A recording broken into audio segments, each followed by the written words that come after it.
Boa tarde, Gabriel. Boa tarde a todos que estão chegando. Bem-vindos a mais uma live aí da natação do CPB, aqui no Instagram do CPB. Bem-vindo a todos. Vamos chegando.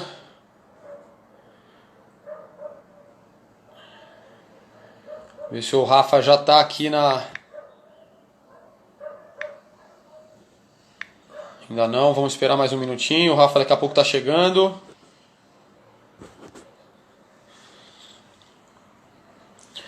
Paredão já está aí na área. Estávamos até agora há pouco reunidos aí para avaliar esses nossos processos aí durante a quarentena. Fala, Tricolor. Meloni aí também chegando. O pessoal vai chegando, vamos já esperar, daqui a pouco o Rafa tá aí com a gente. Vou pedir já antecipadamente desculpas, eu por uma confusão minha, inverti a ordem das lives, hoje era para ser o Henrique, na quinta o Rafa, mas na minha cabeça era hoje o Rafa, a gente fez tudo, abriu para as perguntas, divulgou e depois eu fui lembrado pela Dai, nossa atleta, que estava a ordem errada. Mas não tem problema, quinta-feira, esse mesmo horário, 5 da tarde, com o Henrique. A live aí direto com o Henrique. Aí vamos abrindo aí esses minutinhos antes aí para o pessoal ir chegando. Heraldo, boa tarde. Isa. Bruno, fala Bruno. Pessoal chegando. Wendel, bem-vindo, Wendel. Carol, os atletas aí participando. Nosso principal objetivo com a live, claro que é informar a todos, é passar, é dividir o que a gente vem fazendo no CT, mas principalmente aí para os atletas entenderem mais um pouco mais do trabalho, o que eles vêm fazendo. Acho que o Rafa chegou aí. Brunão, Bruno Becker.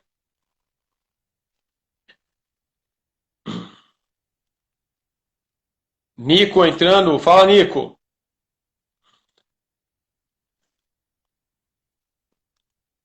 Bom, aguardando aqui o Rafa entrar. Fala, Tom. Tom também, nosso outro fisioterapeuta aí. Boa tarde, Rafa. Fala, Léo, tudo bem? Tudo. Joia. Rafa já é craque em lives já aí no Instagram. Então já tá um craque das lives. Já tá tudo certo. Tudo bem aí?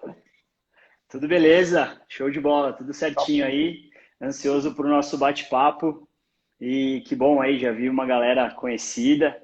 Sejam todos muito bem-vindos, né? Henrique E tá aí. Muitos atletas já estão aí, o pessoal da comissão técnica, os treinadores daí do movimento paralímpico, o pessoal que está acompanhando.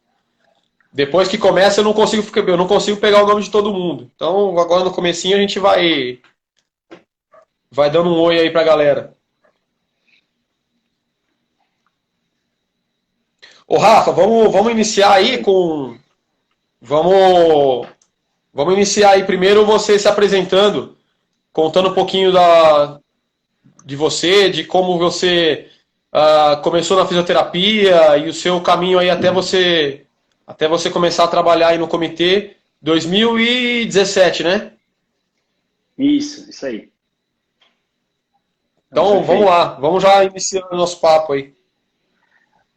Oi, oi, pessoal, um oi oficial agora. Léo, valeu pelo convite. Acho que está sendo muito proveitoso essas lives aí. Troca de conhecimento. Acho que é um momento a gente estar uma estratégia de estar um pouquinho perto dos atletas, né? E, e automaticamente disseminar essa informação do todo o trabalho que é feito. Muito bacana isso. Para quem não me conhece, sou Rafael Martins, sou fisioterapeuta, né? Formado em fisioterapia esportiva. Então, eu sempre, desde a época da faculdade, eu queria trabalhar com esporte. E a minha história com o esporte, ela é praticamente assim, minha vida, né? Quando eu era adolescente, criança ali, começo da adolescência, eu comecei a jogar handball na escola e me federei no ano seguinte e comecei a Campeonato Brasileiro, Paulista, essas coisas, e um dia eu me machuquei e aí colocaram um gesso no meu pé e fui passar no médico depois, no médico do clube onde eu jogava, sempre joguei em Guarulhos, né? Então, é onde eu resido até hoje. E, e aí ele falou para mim, você não tem fratura, atleta não usa gesso, pode tirar esse gesso, e falou, agora você vai ali naquela sala que você vai fazer fisioterapia. Eu cheguei lá, não sabia que era fisioterapia, eu lembro que eu tinha 15 anos, estava no primeiro colegial do ensino médio, e aí ele falou para mim, aí eu comecei a fazer fisioterapia, fiz uma sessão olhando assim, vários atletas de outras modalidades e tal, fazendo exercício, cada um numa fase diferente de tratamento, né? Eu lembro que no segundo dia que eu voltei para fazer minha segunda sessão, eu olhei e falei, caramba, é isso que eu quero ser quando crescer. Então, sempre,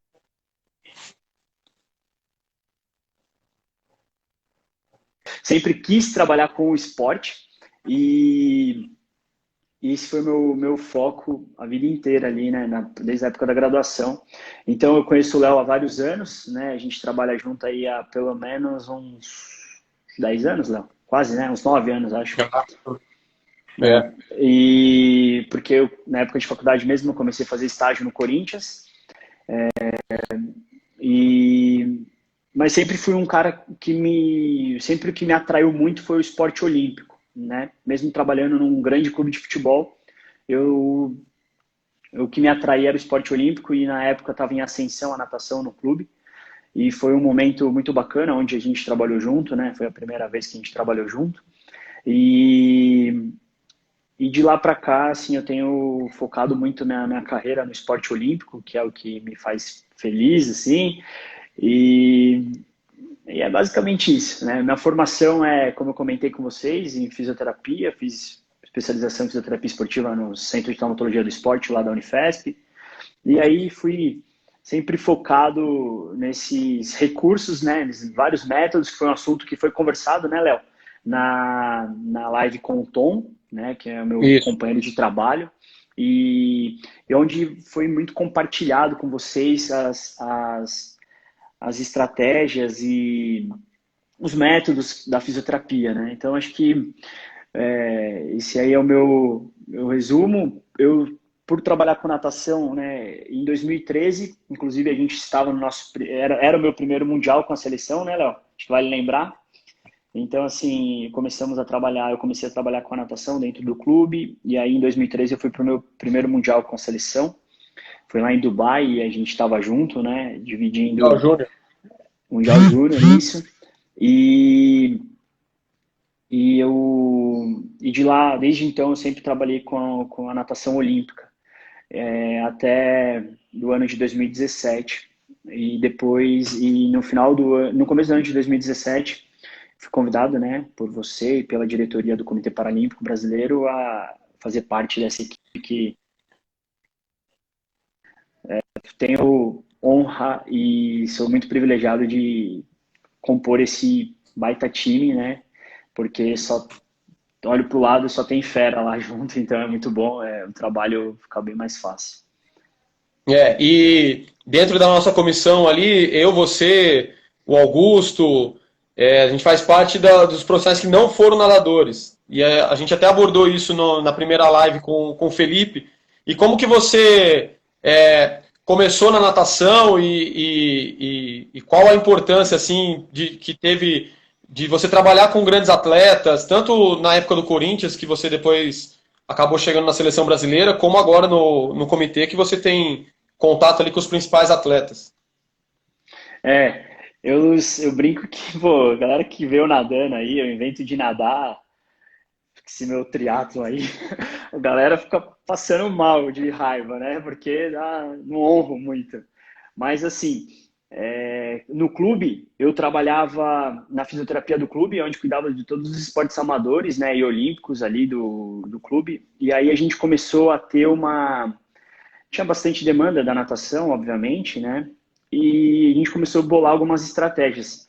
E na época, tiveram alguns casos de sucessos bem importantes, onde vale lembrar do Paulo Augusto, né, do PA, que hoje é o atual head coach do clube lá do Corinthians, um amigão nosso, que ele falou para mim assim, caramba, minha atleta, numa época que uma atleta teve que ficar afastada mesmo das piscinas, ela ficou afastada e quando voltou, ainda voltou para um tempo melhor. Então, com 2 semanas de treinamento, ela ficou 4 semanas afastada. Só um aspas aí, né? Isso é muito bacana, Léo, porque assim, a gente está vivendo um momento que a quarentena está deixando as pessoas totalmente, principalmente os atletas, totalmente preocupados e em pânico em relação assim, caramba, como vai ser quando eu voltar, né? Mas se você estiver fazendo a sua rotina de exercícios, se você estiver fazendo a lição de casa, cuidando de pilares super importantes e de pilares que não dependem de outras pessoas, só depende de você, que é, por exemplo, a sua alimentação, mantendo a sua alimentação adequada, se você estiver mantendo a sua cabeça com os principais focos, da forma que você realmente quer, né, não esquecendo os seus objetivos como profissional, como atleta, como esportista, eu vejo que isso não é problema nenhum. Né? Claro que vai ter a ausência, isso já até foi quantificado, o efeito da quarentena para o atleta, mas se o atleta manter dentro do possível todos os exercícios, toda a capacidade, a perda dele vai ser muito menor. Né? O problema é o atleta que vai voltar da quarentena sobrepeso, né, totalmente abandonar, não estou fazendo nada de exercício, não estou fazendo atividade nenhuma, eu tenho certeza que esse vai ter dificuldade. Então, a primeira dica acho que do nosso bate-papo é mantenha o foco ali em casa, mantenha-se ativo, né? Porque mesmo você às vezes não tendo o contato desejado na água que você espera, né? Porque alguns estão fazendo nada atado, estão tendo algumas estratégias aí para suprir um pouco essa necessidade. É, eu falo que você consegue voltar numa condição muito boa porque você vai ter menores perdas do que os demais, né? E aí, voltando, o caso dessa menina foi super legal. Ela voltou, fez um melhor tempo da vida. E aí a gente começou a discutir, falou, pô, por que a gente não faz isso com os atletas que estão todos que estão bem, né? Porque até então não tinha um trabalho de fisioterapia preventiva, aquele trabalho ali no field of play, acompanhando o atleta no treino e tal. E aí a gente bolou um projeto, e aí esse projeto começou no ano de 2012. No ano de 2012, e foi muito certo. Eu vejo assim que foi um baita divisor de águas, né, Léo? A gente estava perto nessa época, e eu vejo que foi um divisor de águas, porque a gente começou a incutir uma rotina dentro do atleta da natação. Né? Então, assim, o atleta da natação, ele tinha alguns preconceitos e algumas coisas que ele colocava como uma verdade na cabeça dele, e não só da natação, de outras modalidades também, vocês que estão nos escutando aí vão concordar com isso, que o que era? Ele achava que ele não podia fazer exercício, ele não podia fazer movimento, que ele tinha que se poupar. E aí no dia da competição ele aquecia pouco, achando que ele ia gastar energia, ia estar cansado na hora da prova, uma série de coisas assim.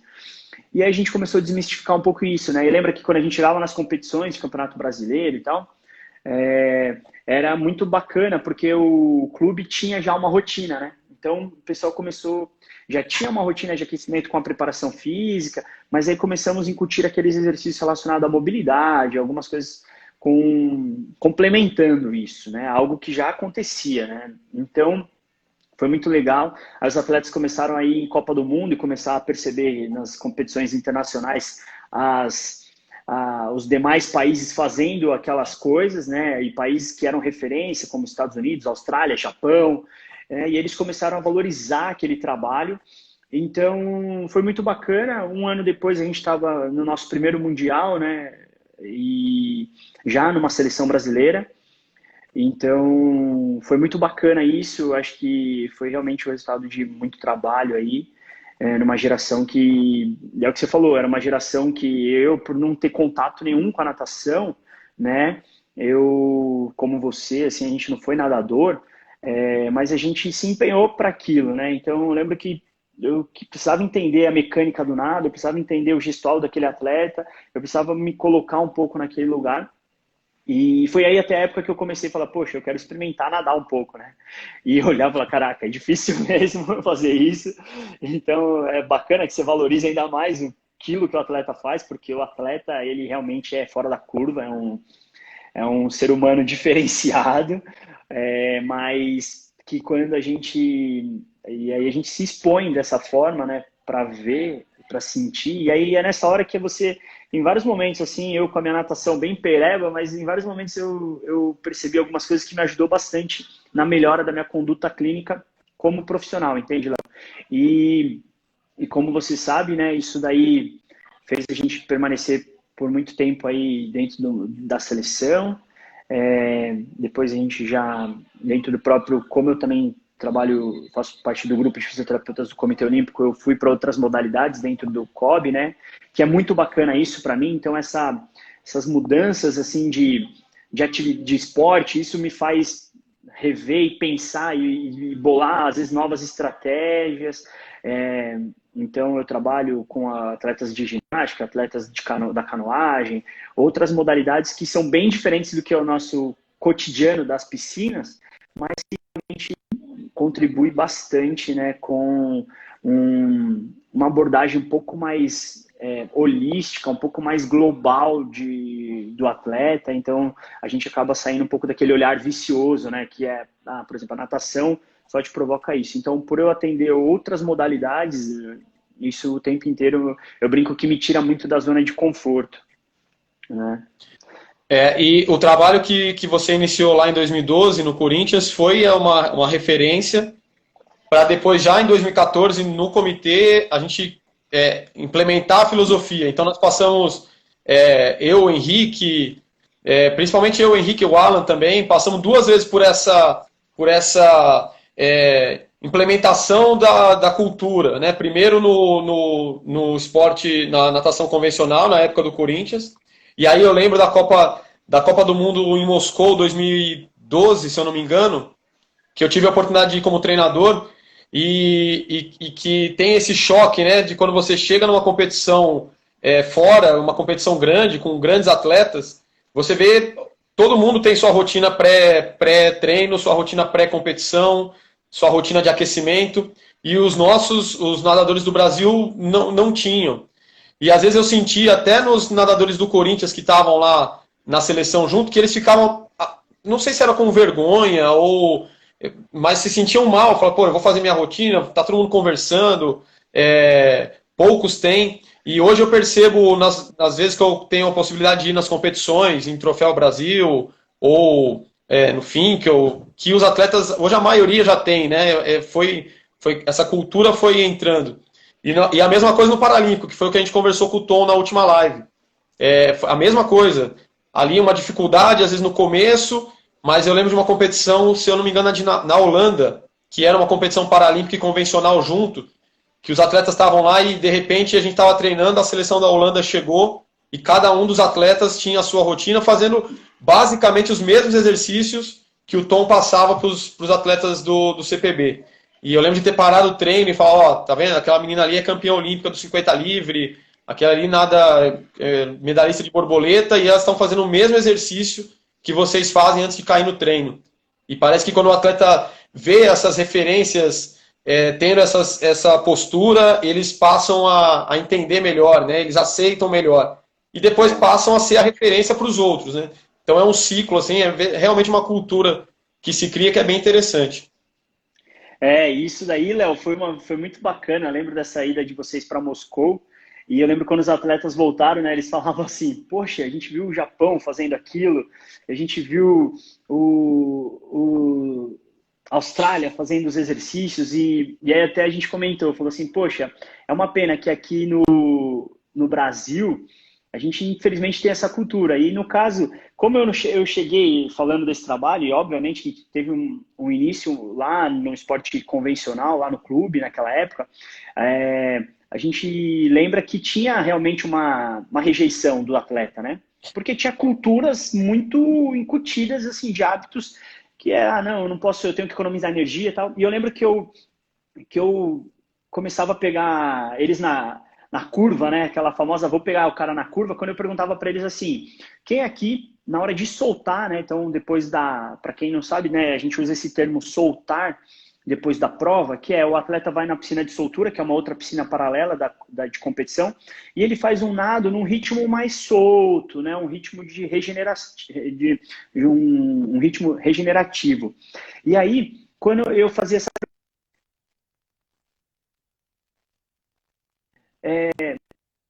pensei, se eu pudesse subir no bloco de novo e fazer mais um tiro, eu ia dar o melhor tiro da minha vida, fazer o melhor tempo da minha vida. Todos levantavam a mão. Então eu falava assim, sabe o que aconteceu? Você simplesmente perdeu o seu, você errou o seu aquecimento. A verdade é essa. Ô, Rafa, Por quê? ô, Se a gente Rafa, pegar... Ah, eu acho que tá cortando um pouco. Não sei se é a sua tá conexão cortando? ou o lugar que você tá, mas acho que tá cortando um pouquinho. Tá. E aí, tá? Pessoal, vocês estão ouvindo? Dá um ok aí. Melhorou? Melhorou, melhorou. Coach Marcão deu um ok. Valeu, Marcão. Ah, o coach Marcão deu um ok, tá Então, valendo. Então pode seguir. então Pode ir. e aí a gente... Boa, Su. E aí a gente pergunta... Boa, Tom. E aí a gente perguntava, e eu falava assim, por quê? Esse é um assunto bem legal, Léo. Isso acho que não foi falado lá na outra live com o Tom. Quando a gente pergunta isso para o atleta, e eu tenho certeza que tem vários atletas aí na live e vocês devem já ter passado por isso. Por quê? A sua rotina, vamos pensar na sua rotina diária de treino. Você acorda, faz seu café da manhã, né, vai lá para a cozinha, aí pega, vai para o treino. Então você vai se deslocar, a gente está falando de atletas profissionais, então normalmente são mais velhos. Ele vai cozinhar, ele vai dirigir até o treino, né? Essa série de coisas, tem uma rotina. E aí ele vai chegar no treino, ele vai fazer algum aquecimento fora da água, ele vai entrar, ele vai rodar lá 400, 600 metros para aquecer, e aí vai começar os demais itens, né? Daqui a pouco série de perna, série de braço, algum elemento e tal, para chegar na série principal. Quanto tempo esse atleta já teve, assim, de atividade do corpo dele, de rotina do corpo dele, né? Então, assim, da hora que ele chegou, da hora que ele começou a fazer o café da manhã, dirigiu, tal, o estado de atenção do corpo já é outro, e uma série de outros fatores, né?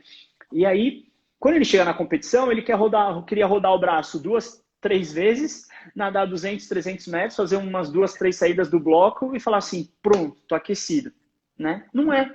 Porque o padrão metabólico dele, de uma forma bem simplória explicando isso, o padrão metabólico dele não está no padrão que ele está habituado, porque ele treina 1h30 para chegar lá na série principal. O corpo dele já está totalmente para aquele, realizando aquele específico voltado para a natação. Fora as demais coisas que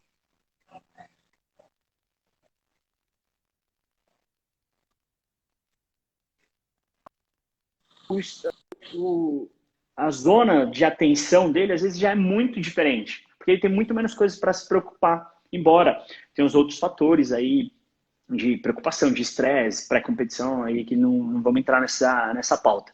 Mas é só para a gente contextualizar isso. E aí foi quando a gente começou a estimular o atleta a fazer esses exercícios. E eu lembro que os atletas até brincavam, falando, nossa, tem que fazer esse exercício. O Henrique está aí na live e ele lembra que às vezes os atletas da natação viravam e falavam, pô, agora eu estou jogando futebol, porque tinha que fazer uns exercícios de skipping e tal. Ele falava, não, mas o que acontece? A gente está pensando na potência da perna, né? Transição, série de transferência, e começamos a criar um trabalho muito integrado com a fisioterapia e a preparação física. Henrique, viu o joinha dele aí. E a gente começou a fazer um trabalho muito conectado nessa relação preparação física e fisioterapia, porque o objetivo nosso sempre foi o quê? Se deu certo, lembra? PA, eu vi que ele estava na live aí, que honra ter você aí, PA. Mas assim, se estava dando certo com o atleta lá, que estava afastada da água, porque tinha uma lesão na coluna, né? Tinha um escorregamento da vértebra, no caso. Eu lembro desse caso até hoje, foi, né? Um divisor. E aí, ela ficou afastada. Poxa, a gente pegar os atletas que estão saudáveis e provocar o quê? A fisioterapia esportiva, hoje, ela simplesmente, né, hoje, e sei lá, desde que eu acho que eu a conheço, o foco não é somente tratar a lesão, não é somente prevenir a lesão, mas é promover a performance. Tem um monte de atleta na live escutando, e se a gente falar assim, ó, você vai para os Jogos Olímpicos, Jogos Paralímpicos, você vai ser medalhista, só que depois você vai ter que operar, sei lá, o seu ombro. Ele vai falar assim, beleza. O problema, ele não está preocupado com a lesão, ele está preocupado com a performance. Então, o que a gente tem que prestar atenção é isso. Não adianta a gente falar assim, nosso índice de lesão é zero. Ou, nossa, eu comecei a fazer uma abordagem aqui de prevenção de lesão e caiu em 50, 60, 70% o número de lesões, de afastamento e de dias afastados de treino, uma série de coisas assim. E aí, tá bom, mas e aí? Quantas medalhas, quantos campeonatos conquistados, quantos índices alcançados, quanto recorde pessoal de tempo, quanta melhora efetiva teve? Não teve nenhuma, mas não tivemos lesão. Então, não é performance isso aí. Isso aí, se você falar para um esportista de final de semana, né? Como às vezes você encara aí umas provinhas, uns treininhos, o que acontece? Nem a gente quer isso, muito menos um atleta profissional. Então, não tenho lesão. Tá bom, mas pô, eu corro na mesma velocidade, não tô melhorando, né? Não existe isso. Então a gente sempre quer melhorar. Então, foi quando a gente começou a pensar muito em como ter as estratégias de ter uma abordagem que é mesclar e levar essa ferramenta da fisioterapia para a performance do atleta. Aí começou a dar muito certo, né? E aí a gente começou a ter bons resultados. E como você comentou, você participou de 2 inserções desse método dentro de grupos diferentes.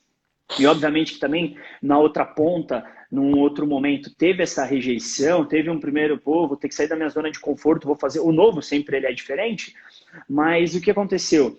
Dentro da natação nacional, a gente percebeu que, assim, sem prepotência nenhuma nessa fala, mas que foi um divisor de águas, porque a gente começou realmente a incutir uma rotina do atleta que já existia uma rotina de aquecimento, toda uma coisa, mas eram trabalhos que eram para complementar, né? E a fisioterapia, ela ficava muito nos bastidores, assim, só pensar tratar a lesão, né? Isso aí em 2010, 2011, 2012, e recuperar o atleta. Mas a gente tinha que pensar que, calma aí, ele vai nadar borboleta agora? Então, calma aí, que movimento o corpo dele precisa fazer para nadar borboleta? Né? Essa postura dele tá legal ou essa postura dele vai gerar mais arrasto dentro da água? Né? Esse movimento, essa rotação, esse apoio da abraçada dele tá caindo o cotovelo, né? Ou tá caindo, não é porque o técnico não falou e percebeu, não é porque o atleta não está percebendo, às vezes já tem até uma análise biomecânica feita, né? Mas ele não está conseguindo fazer esse apoio da abraçada, por exemplo, porque ele tem uma retração de cápsula posterior do ombro, que é muito comum no atleta de natação, que é o que a gente chama de overhead, né? Então, o ombro do arremessador, movimento acima da cabeça. Então, Léo, foi quando a gente começou, né, a pensar muito dessa forma. E até a gente tá trabalhando junto de novo aí desde 2017, né? E mantendo essa metodologia que sempre esse mix aí sempre foi sempre foi de sucesso, né, na nossa ótica, né? Acho que sempre teve muito sucesso essa forma da gente abordar e da gente trabalhar com o pessoal. Foi. E aí, Tom, o Rafa, a gente fez com o Tom e focou um pouquinho mais no preventivo e também na parte de recuperação de cirurgia, de lesões, mais nessa parte. E aí, com você, eu queria abordar dois temas que eu acho que tem. Lógico, tudo tem a ver, tá tudo ligado. Que é o trabalho do fisioterapeuta na competição e também sobre as estratégias de recovery. Então, aí eu não sei como que você prefere começar ou se vamos fazer junto mesmo, englobando as duas, mas tratar desses temas. A atuação na competição, que eu acho que vai muito nessa linha que você falou, de preparar o cara para performance, e também no recovery, que ali pós-competição ou entre os treinamentos, nesse sentido. Isso. Léo Barretti, eu só dar um oi aqui. Léo Barretti, Tom, valeu. O seguinte, vai muito de encontro com o que a gente já estava falando, né? Da rotina do atleta, né, Léo? Porque, na verdade, essa de competição e da atuação da fisioterapia, ela assim, a ponta do iceberg, né? Ela é a cereja do bolo, é o grande finale. até isso acontecer, precisa de outros passos, né? Então, por exemplo, quando a gente fala na rotina do atleta e a nossa atuação dentro de uma competição, hoje em dia, dificilmente a gente acontece, né? Mas, assim, hoje em dia, se a gente tem um trabalho monitorado, dificilmente vai acontecer, você que está nesse controle, a gente não chega com o atleta na competição lesionado, né? Então, assim, porque foi feito um trabalho e na hora da competição a gente não pode expor a integridade de um atleta, expor o resultado dele por causa de uma patologia associada. Então a gente tem que ter muita sensibilidade com isso. E é uma baita responsabilidade para toda a comissão técnica, né? Então, o que eu vejo é que, primeiro, quando a gente começa a trabalhar, quando eu vejo que a gente começa a atrapalhar essa rotina do atleta, primeiro é o que você falou, você participou inseriu duas vezes isso, acompanhou de perto, né? Duas vezes que começou esse trabalho da fisioterapia, né, como diário. E fisioterapia realmente é diário, né? E aí, o que acontece? A gente começou a tem que meio que desmistificar várias coisas dentro da cabeça do atleta, né? Então, aquele exercício que a gente fala que é perfeito, que é ótimo para a mobilidade, sei lá, escapulotorácica, para a competição, por causa do nado crawl que o atleta vai fazer e tal, não vai adiantar o exercício ser excelente se o atleta não confiar naquele exercício. Então, como que a gente faz? A gente começa a fazer isso nos treinamentos. Começa a incutir essa rotina nos treinamentos, com exercícios mais básicos para exercícios mais complexos, né? E de acordo com a fase. Então, pessoal, a nossa abordagem ela vai sempre estar relacionada com a fase que o atleta está do treinamento. Porque um bloco de base, é um bloco de potência, é um bloco de força, é um bloco específico, é o polimento para a competição. Então, assim, cada fase, a gente tem que preparar o atleta para cada fase. Então é mais ou menos assim, o foco do atleta é treinar. No caso do nadador, é estar dentro da piscina. Se a preparação física, se a fisioterapia, se a atividade nutricional, né, o acompanhamento do nutricionista, todas as demais ferramentas, a parte psicológica, a biomecânica, não estiver funcionando, para esse cara estar lá dentro, tem alguma coisa errada. Então, a gente precisa o tempo inteiro fazer assim, esse cara não pode, ele tem que estar apto para treinar. Então você vai colocando essa rotina, né, de novos exercícios, de atividades. Ele tinha receio, aí ele vai fazer, ele vai treinar, ele vai se sentir melhor. Aí ele vai ver que o quadril dele ficou um pouco mais bem posicionado, porque o core dele está mais ativado, e o atleta aprendeu a respirar, que é uma coisa que eu sempre brinco e falo assim, poxa, a gente não sabe respirar, né? E o atleta também não sabe respirar. Então não sabe ativar a musculatura profunda de core e uma série de coisas assim. Então o que acontece? A gente começou a perceber que isso a gente vai construindo, né, Léo? Então a gente foi colocando pequenas atividades, aí ele fez um treino, aí daqui a pouco ele vai ter uma tomada de tempo. A gente estimula o quê? Ele fazer o aquecimento dele. Só que a rotina de competição, a gente tem que dar liberdade para o atleta selecionar os exercícios que ele tem.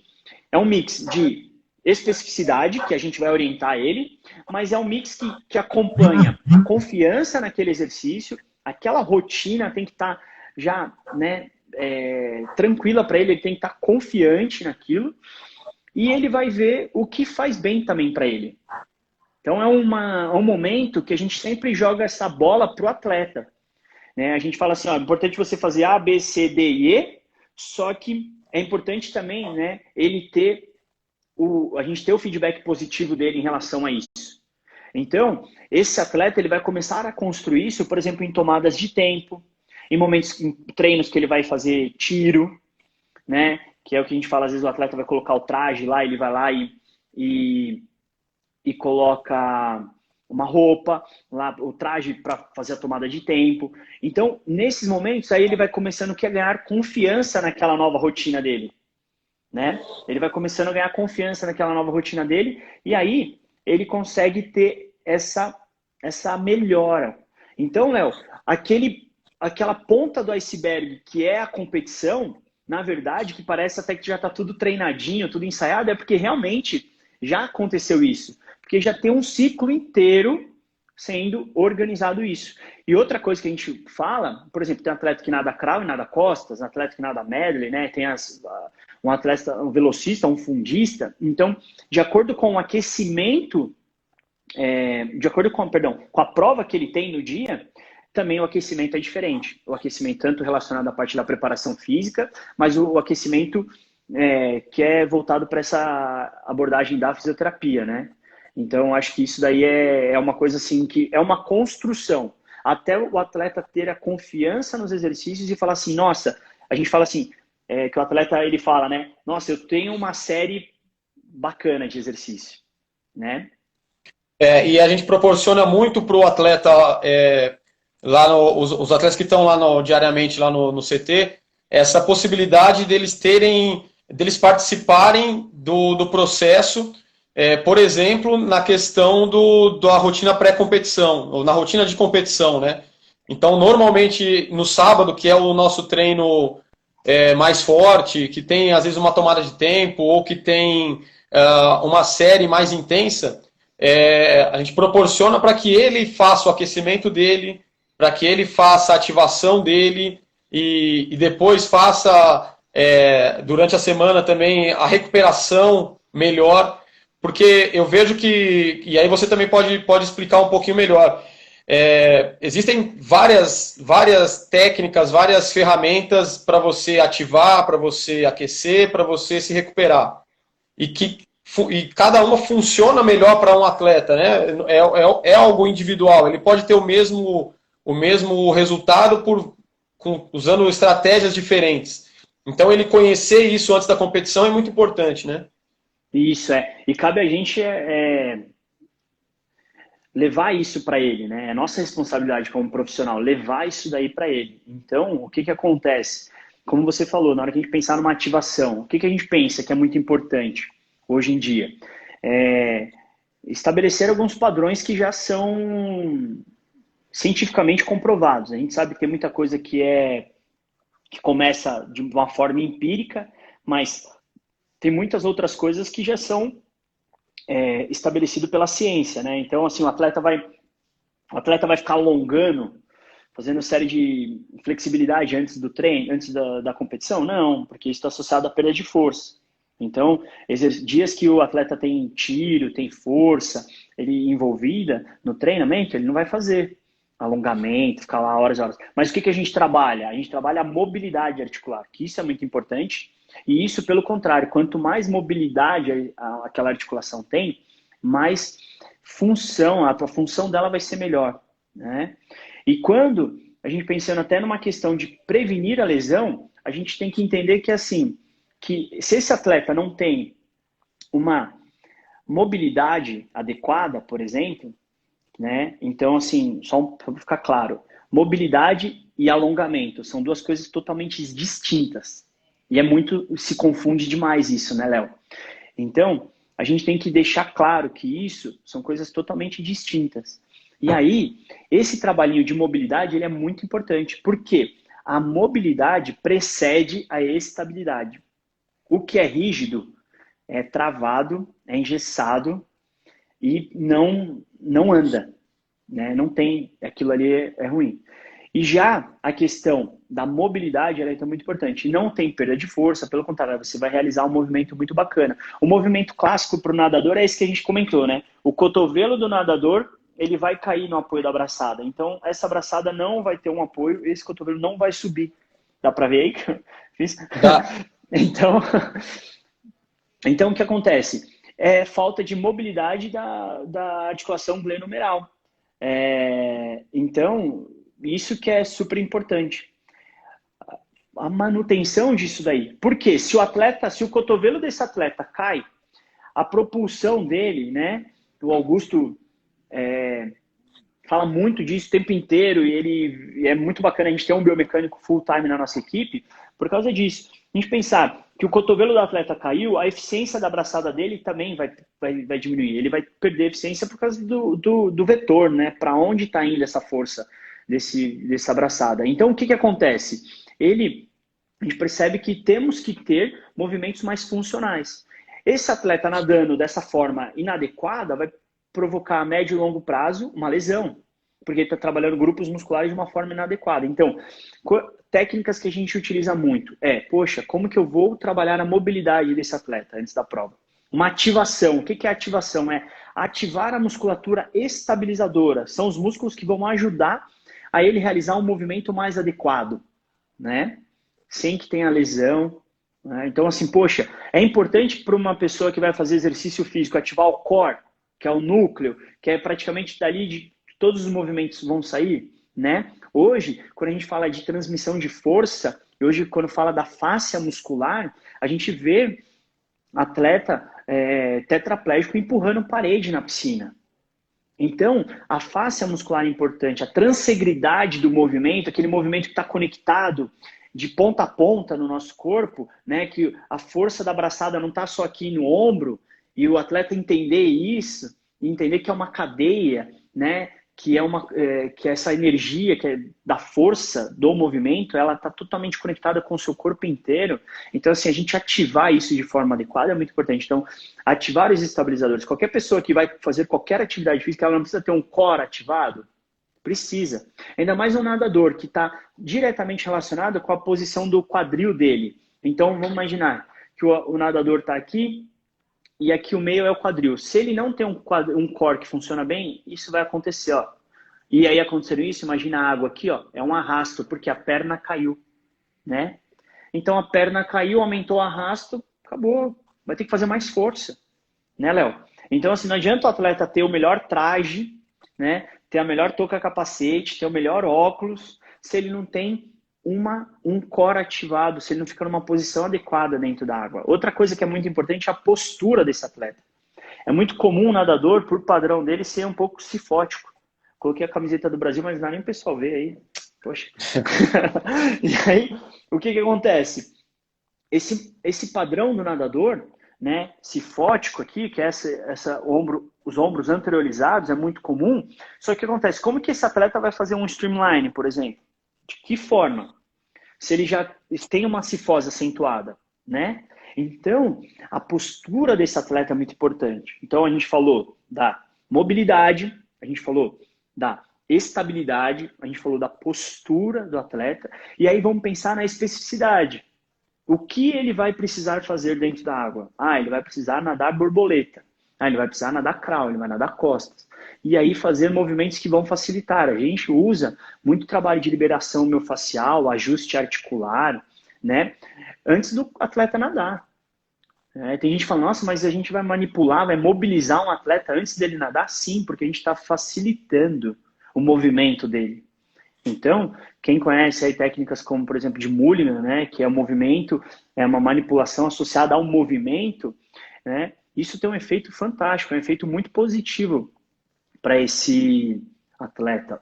Então, Léo, só que o que acontece? A gente não está fazendo uma coisa aleatória. A gente nunca viu o atleta, a gente pegou o atleta hoje, encontrou ele na competição, e vamos lá que a gente vai... Não, é um atleta que já tem uma rotina, já está sendo acompanhado, ele já se sente bem, né? E uma coisa que acontece demais, já chegou várias vezes atleta em mim, assim, na competição, que é uma questão da confiança com o profissional, né? Eu tô vendo que tem vários fisioterapeutas aí, e profissionais, ó, o Léo, eu ia falar aqui da Iara, que estava aí, Iara, Michele, Léo, o Igor entrou aí, preparador físico também, lá do Pinheiros. Então, assim, uma galera que está habituada com isso. O que acontece? Tem a questão da confiança também, né, Léo? Então, assim, já aconteceu do atleta chegar em mim perto da competição, olhar para mim, né, na hora de competir, olhar para mim e falar, faz alguma coisa aqui para mim. Eu falei, não, faço, o que está precisando de alguma ajuda? Às vezes liberar alguma fáscia, né? Para facilitar o movimento desse atleta, ele, sei lá, só põe a mão em mim aí. Então, tipo assim, ainda tem essa questão do relacionamento, da confiança com o atleta, né? Que isso também é uma coisa que o dia a dia vai fazer com que a gente tenha, entende? Então, esses ajustes pré-prova, muito comum, né? A gente sempre usa ele, né? Tanto liberação miofascial, mas você fala, mas o atleta não vai ficar dolorido, mas o atleta não vai mudar a posição, não vai... pelo contrário, vai facilitar, né? Porque são manobras que vão facilitar. E o atleta chega e relata assim, nossa, eu sinto que quando faz essa liberação miofascial, né, que é uma técnica de terapia manual para quem não é da área, o que que acontece? Ele fala assim, nossa, eu sinto que meu corpo desliza mais na água, né? Ô, Por Rafa, quê? Oi. só para tirar uma dúvida. E quando a gente trabalha nessa linha de treinar, de ter esse contato, então o atleta quando tem a confiança e ele pede para você fazer alguma manobra, é porque você já fez isso em algum momento ali na temporada e ele sabe que se sentiu bem, sabe que funciona. E quando o atleta não está na rotina do CT, por exemplo, e a gente tem contato com esse atleta na competição, basicamente na competição, em algumas semanas do ano, pode ter alguma estratégia que, por ele não treinar isso no dia a dia, possa ser prejudicial naquele pontualmente ali na competição? Ótima pergunta, Léo. Na verdade, não. Na verdade, não, porque assim, é uma questão que tá até para o atleta que é do nosso dia a dia, que é do CT, que ele tá todo dia com a gente. Chega na competição, ele acaba tendo por exemplo, uma dor nova. Acordou com a cervical travada. Ah, tô com torcicolo. Muito comum isso daí acontecer. Porque ele tá dormindo num travesseiro que não é dele, na cama que não é dele, né, no hotel lá.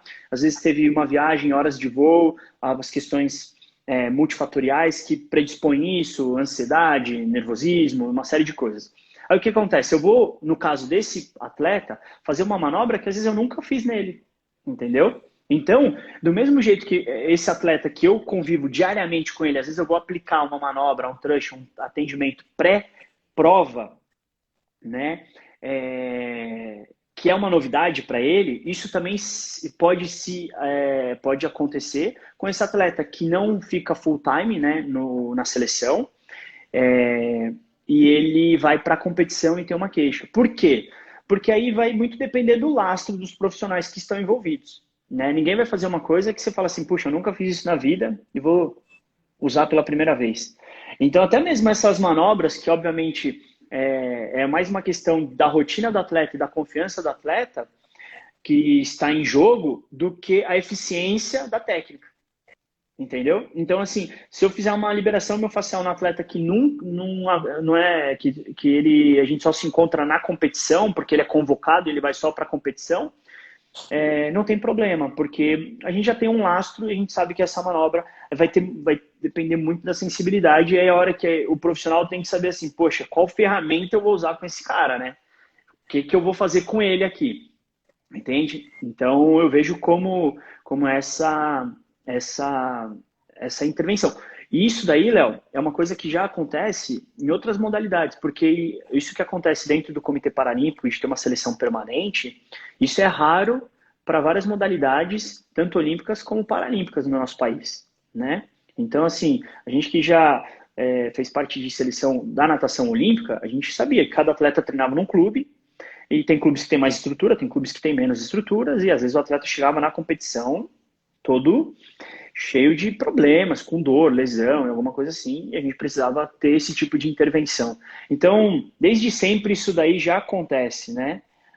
Aqueles atletas que eram atletas polo lá no clube, atletas que eram os gringos contratados, né? Você lembra daquele episódio lá do meu primeiro Maria Lenk? Então, que eu nunca tinha acompanhado uma competição de natação. Quando eu vi, eu estava atendendo a Janet Ottensen, né, que era recordista mundial na época, e estava com uma dor no ombro há 2 meses. E ela falou, preciso fazer fisioterapia. Eu falei, meu Deus, o que eu vou fazer, né? E estava, acho que uns 3 meses, 2, 3 meses dos Jogos Olímpicos de Londres. Então, aqui esse é um case muito legal, né? Você lembra desse caso aí, né? Então, assim, foi um case bacana, porque, assim, até compartilhando com os amigos profissionais que estão aí, né? Porque era um atleta super renomado que eu falei, caraca, o que eu vou fazer, né? Se eu fizer alguma manobra aqui e essa dor agudizar, isso incomodar, né? Aí eu pensei, falei, mas calma aí, eu vou fazer o que eu tô habituado, né? Ah, E aí, legal. e aí foi isso e deu super certo. E eu estava assistindo uma live do Maguila, Maurício Gomes, que trabalha com a gente já há muitos anos, e ele Aham. estava falando de quanto que a fisioterapia do Brasil ela está bem desenvolvida em relação às outras que a gente acompanha ali, né? Que quando que outros profissionais de outras delegações, de outros países, vêm muito ver o que está sendo feito, os equipamentos que nós utilizamos em competição. Então, eu queria que você colocasse um E, pouco aí, porque tem muito fisioterapeuta acompanhando, a gente está vendo aqui, é, e também para saber o que está sendo usado e a eficácia disso. Léo, isso daí há muitos anos a fisioterapia brasileira ela é reconhecida mundialmente, né? Então, assim, por que a gente fala isso? Porque o brasileiro ele tem uma capacidade de mesclar técnicas, então de misturar várias coisas e utilizar várias ferramentas que eu vejo é, que eu vejo que assim é um dom que a gente tem, né? Então a gente tem o toque, a terapia manual é uma terapia muito boa. A gente utiliza muito bem os recursos da eletroterapia, que são os aparelhos da fisioterapia. Infelizmente, o nosso maior problema é que o acesso a equipamentos de ponta, infelizmente, são caros aqui no Brasil, né? Mas então a gente tem uma terapia manual boa, a gente usa bem a eletroterapia, utiliza muito a medicina oriental, né, medicina tradicional chinesa, então ela vem, a gente faz, o fisioterapeuta é formado em acupuntura, aí utiliza as técnicas manuais de várias escolas que tem, da osteopatia, da quiropraxia, da liberação miofascial, tem inúmeros nomes, né, que todos são métodos e técnicas de terapia manual. Então, assim, a gente vai lá, faz soltura, então e conectar tudo isso, né? E eu acho que a gente acaba tendo ser diferenciado por isso, por ir lá, bolar um exercício, pensar na função, pensar no e depois pensar na recuperação. Então, a gente constrói uma linha de raciocínio que ela é muito legal, né? E faz com que realmente é muito comum a gente encontrar pelo mundo e onde a gente traz várias técnicas, várias escolas, só que o que acontece? Escola de terapia manual, escola de exercício, tal, cada técnica aí, ela vem de um país do mundo, né, Léo? Só que o que acontece? A gente mistura tudo. E em determinados lugares, os caras são muito bons ali em terapia manual, mas o restante eles não sabem utilizar. Então eles são muito mais fechados, até pelas próprias leis do país, por exemplo, questão da terapia manual. Então, depende muito do lugar, né? E aí até o Léo e o Tom já comentou aqui, e a gente tem uma capacidade e isso aí chama raciocínio clínico. O que é isso, Léo? É quando a gente olha para uma caixa de ferramenta, tem um monte de coisa ali, um monte de ferramenta, um monte de recurso, só que é você ter a certeza de falar assim, ó, para apertar esse parafuso aqui, eu preciso dessa chave aqui. Você pode ter mais 30, não adianta. A que vai apertar é essa aqui, tamanho tal, é o que vai acontecer. Entende? Então, é o que a gente brinca, a gente criar um raciocínio clínico. Isso é o grande diferencial de qualquer profissional. E eu vejo que a fisioterapia brasileira, ela é muito pensante, né? Ela não é automática, ela vai assim, caramba, esse atleta faz isso, eu preciso proporcionar isso para ele. Então, um exemplo bem prático do que é isso, Léo. Eu estou olhando lá o seu bloco de treino, você está num período de base, tem muito volume, não tem especificidade, né? Do nado do atleta, então é muito volume. Ele às vezes está voltando de férias, ainda está com peso acima, o tônus muscular não está no padrão, não está com força suficiente. O que acontece? Eu tenho que dar ferramentas para esse atleta para ele não se lesionar nessa pré-temporada, nesse início de temporada. E isso vai ter que se adequar em cada bloco, né? Quando chegar no bloco lá de potência, no pico do volume, no pico da especificidade, onde esse atleta está mais exposto pelo percentual de cargas que ele está tendo, foi uma construção que foi acompanhando, foi um gráfico paralelo, a intervenção da fisioterapia com esse trabalho. Então, esse raciocínio clínico ele é mais importante do que simplesmente você colocar o atleta na tua maca ali e falar assim, eu vou fazer manobra ABC, né? E Então, isso acaba gerando um problema, entre aspas, porque como você tem diversas ferramentas, igual você falou, você tem diversas estratégias, isso gera algumas vezes comparações entre os próprios atletas, né? Ah, Isso. mas eu vou lá procurar o Rafa, ele pede para mim fazer gelo. E o outro, ele faz manobra, ele faz Aham, manipulação na maca, né? E acaba aham. gerando. E talvez, até por não entender que para cada caso, e pode ser para tratar a mesma coisa, dependendo do caso, a ferramenta pode ser diferente e ela vai ser tão eficaz quanto, ou mais eficaz para aquele atleta, né? Putz, Léo, perfeito esse assunto. Isso daí é o que a gente chama de prática baseada em evidência, né? É igual o treinamento. Então, assim, tem atleta que nada, que é velocista, por exemplo, que ele faz um volume semanal de, sei lá, 20 quilômetros. E tem velocista que faz um volume semanal de 40 quilômetros, né? Quem está certo ou quem está errado? Não tem essa resposta, não é verdade? Então, o que acontece? A fisioterapia também é a mesma coisa. Por que a prática baseada em evidência? Que é um tripé entre o que a ciência fala dessa técnica. Então, eu vou utilizar essa abordagem clínica, eu vou usar uma terapia manual aqui de uma manobra de osteopatia, por exemplo. O que a ciência fala sobre essa manobra? Fala que ela é comprovada cientificamente. Qual é a minha expertise sobre essa manobra? Eu sei aplicar essa manobra da forma correta. E qual é a aceitação do paciente para essa manobra? Então vamos pensar na acupuntura. A acupuntura, a ciência fala que ela é comprovada? Ela é comprovada cientificamente. Qual a experiência do profissional, do fisioterapeuta? Ele sabe fazer a técnica. Aí você pega para o atleta e fala assim, eu vou te fazer um agulhamento aqui, eu vou te agulhar. Ele fala, não, tenho medo. Fico tenso. Aí o cara, você vai ver, ele já está com a mão transpirando. Você vai utilizar essa técnica? Não, porque tem que ter aceitação também. Então, quando a gente fala, é igual quando o pessoal fala assim, o fisioterapeuta faz isso e você faz isso. Isso acontece até dentro do nosso trabalho, da nossa equipe, né? Às vezes eu vou ter uma abordagem clínica e o Tom vai ter outra. Mas por que nós temos abordagens diferentes? Porque temos expertises diferentes, né? E aí isso vai fazer com que cada um vai abordar a melhor forma, mas qual é o resultado? O resultado é, sei lá, tirar a dor daquele atleta, ou é manter aquele atleta em performance, em rendimento, ou entendeu? O objetivo é o mesmo. É o que um dia um amigo meu explicou. Não importa o caminho, né? O importante é o objetivo. Então não importa se você vai pegar um ônibus, você vai de metrô, se você vai andando, vai de bicicleta ou vai de carro. Você vai chegar no destino? Vou chegar no destino, né? E obviamente por a gente trabalhar com esporte que ele é sempre assim, brincando, né? Para ontem, o que a gente tem que fazer? A gente tem que pegar e sempre ter o método que é o mais eficaz, o mais rápido. Mas não é verdade, não é só para o atleta, é para todos os pacientes que a gente tem, né? Sendo atleta profissional ou não, esportista ou sedentário, entendeu? Legal. O Rafa, a gente está chegando no fim aí. Uhum. Semana passada fui indelicado com o Augusto, porque não avisei do tempo, tive que cortar no meio.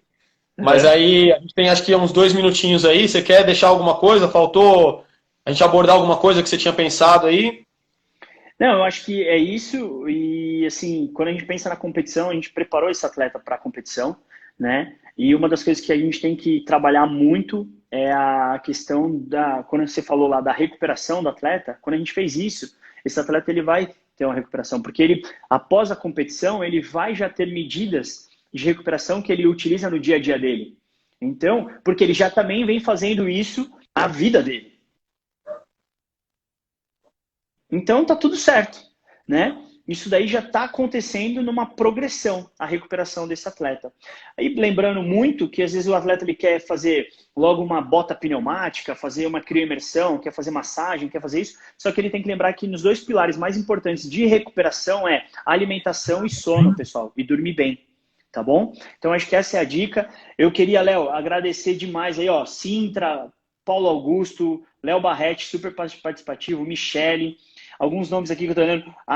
O Biral, fisioterapeuta também, 30 super bem. segundos. E é isso aí. Galera, obrigado por vocês terem participado. Léo, valeu demais pelo nosso bate-papo, viu? Obrigado. Valeu, foi muito legal. Muito legal. Valeu, Rafa. Rapidinho. Obrigadão. Pra Obrigado a galera todo mundo aí. Beleza, para os fisioterapeutas aí vai ter uma live daqui a pouco, às 19 horas, sobre termografia e pé. Quem quiser saber, só chegar lá. E quinta-feira, o Henrique aqui, 5 horas.